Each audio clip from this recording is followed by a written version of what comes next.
若讲到较早囡仔无手机通买，因的佚佗物仔就是竹仔做的枪，或者是红仔飘、拍干乐，这拢是古早囡仔时代记忆。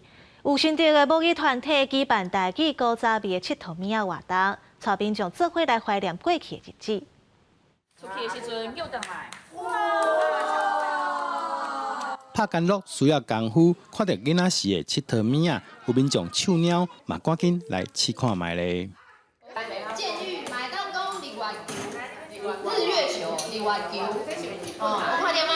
有送过这个人车野手。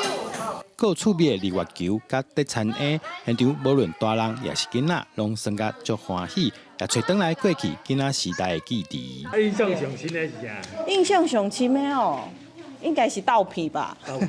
对啊，迄人赢会当甲别人摕走啊。细汉的时嘛，啊，拢咧你知影囡仔拢以红仔飘伫涂骹咧拍。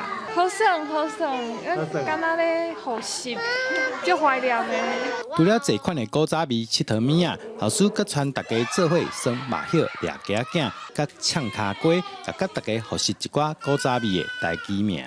波浪鼓叫玲珑鼓，我吹到的。啊，都有啥？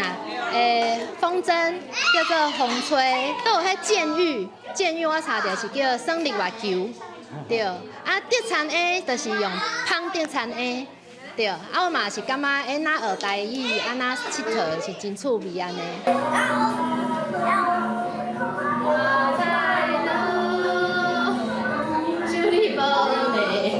古早的叫卖声，也是真侪人古早时的记忆。